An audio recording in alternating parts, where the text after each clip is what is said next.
Okay, so this. Okay, so the second theme is that we have two sibling pairs in the top 5. In the first Innovation Action cohort, the winning team was a team of sisters. And so that was when Chelsea and Angelica showed up. I was like, another team of sisters, as one of 4 sisters. But today, and our second team that I'm going to invite on the stage is actually a brother-sister pair. And so I'd like to welcome to the stage Vitamin C.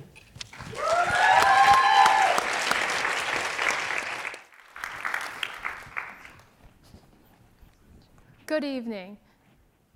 We are Vitamin C, and I'm Linda Wang. And I'm Maxwell Wang, her brother. On May 16th, 2013, our grandmother had a stroke. After her stroke, she suffered from aphasia, which is the loss of ability to understand and to express language. Without language, our grandmother could no longer communicate to the people that mattered most to her. Our grandmother is not alone. Every year, there are 180,000 new cases of aphasia, and there are at least 2 million cases of aphasia overall in the United States alone. While no 2 stroke survivors are alike, all stroke survivors have the similar need to communicate with the people that matter most to them. During our customer discovery, one caregiver who had cared for her sister for 3 years after her sister's stroke told us how, after caring for her sister for such a long time, she knows when her sister is hungry, when her sister is thirsty, and even when her sister needs to use the restroom. But she still does not know if her sister understands when she tells her, "I love you." And so through meeting, listening, and learning from over 40 stakeholders, including stroke survivors, caregivers, speech-language pathologists, and physicians, we have confirmed this common need among stroke survivors to connect normally with their loved ones once again. And that means over text messaging and email in today's digital age. Introducing Vitamin C, the first live web app that can empower stroke survivors to communicate normally over text messaging and email.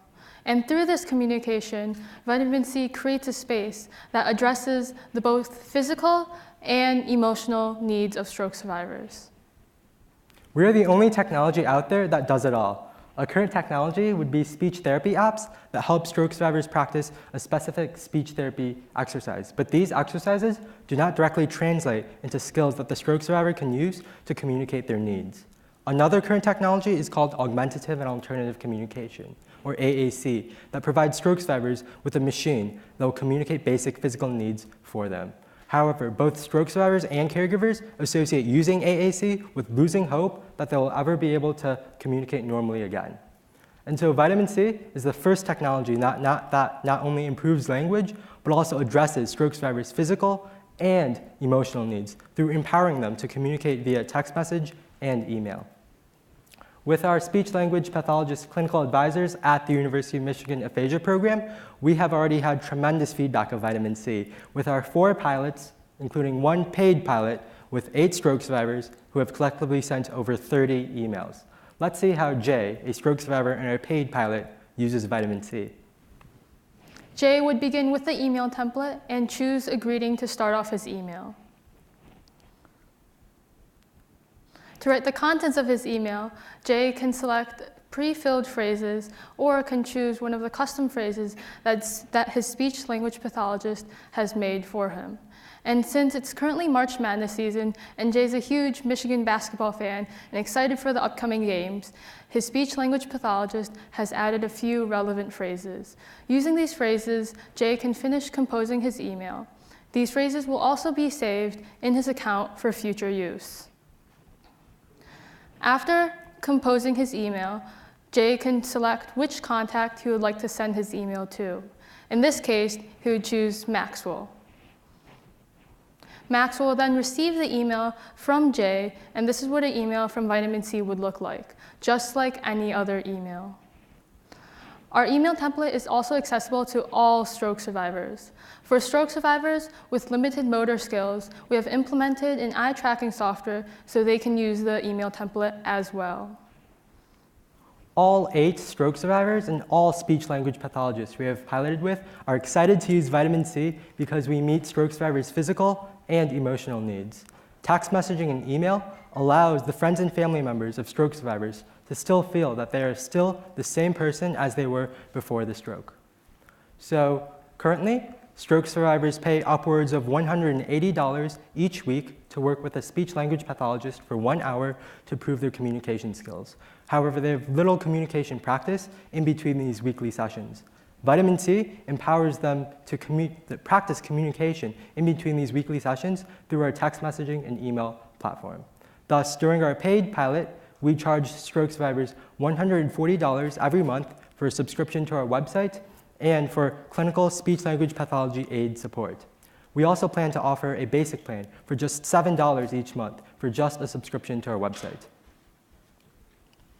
So since we have pivoted to our current email and text messaging platform, our initial customers has always been the 100 stroke survivors here at the University of Michigan. With additional developers, marketers, and salespeople, our 5-year target is to reach the 1.3 million stroke survivors part of the American Speech-Language Hearing Association.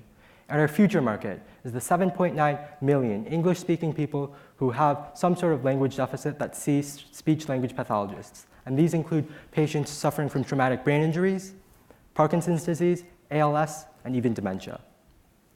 And so at year 5, where we reach the 1.3 million stroke survivors part of the American Speech-Language Hearing Association, we anticipate a revenue of $194 million.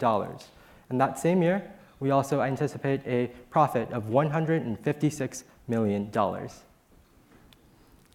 So I'm Maxwell Wang. I'm a current first-year pre-health student here at the University of Michigan. And I also currently work at the University of Michigan Aphasia program. I'm Linda Wang, a software developer and a current junior at Novi High School. And our clinical speech-language pathologist advisors at the University of Michigan Aphasia program are on the right, Kelly and Carol. So now, we ask that you invest in us. Partner with us as we put vitamin C into the hands of stroke survivors everywhere so that we can listen to stroke survivors like our grandmother that need to be heard. Thank you.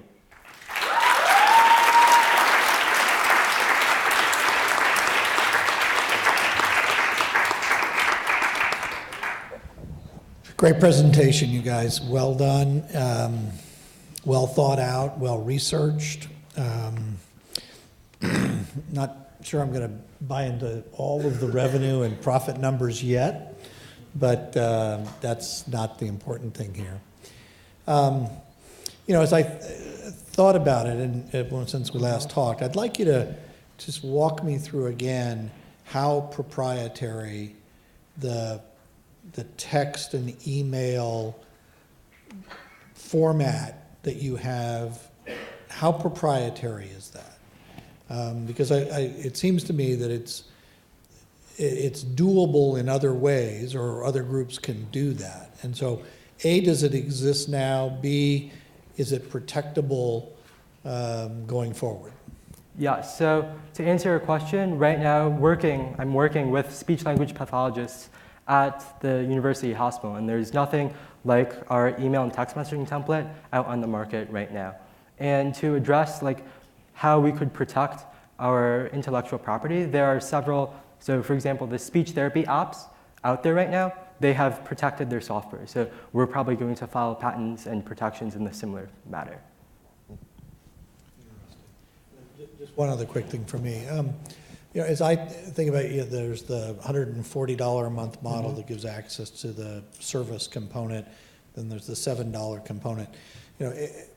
I think that the most significantly leverageable here is the $7 piece, and you can bring into that advertisers that want to access that selected community across different services and different products. And so it's, I think once you've created that community as a resource, there's different additional ways to leverage the value there. Mm-hmm. So building on that a little bit, direct to consumer can be challenging. You have to have the network, and so if you're out in front, based on what you're doing right now, you have to go through and protect your intellectual property. We've talked about that. Mm-hmm. Have you thought about approaches you might use to further validate and maybe even document and publish? Like how how do you really establish your company as the leading thinkers in this space so everybody else is running towards you? So for our paid pilot that we did, it's still running. And so we started a month ago, so it's now been a month, and we're collecting data with our speech-language pathologist partners at the University of Michigan to really collect this data so that we can convince other speech-language pathologists to recommend vitamin C to their stroke survivors as well. Yeah, I think, you mentioned the association, co-publishing with them and setting the standard for the new way this is going to be done, that would be a great way to kind of get out there even further ahead into the market. Thank you. Great presentation. Linda, I don't know what I was doing in high school, but it wasn't competing for $10,000, so kudos to you. That being said, so we talked a little bit about AI and machine learning and adding that component. So one suggestion there. Talk to me about the name. How'd you come up with the name? Yes. So we have actually gotten that question a lot. So vitamin C, we named our company Vitamin C because we hope to be like a vitamin, something that stroke survivors can take every day, and that's also good for them. No, your grandmother would be proud. Thank you. Well done. Thank you.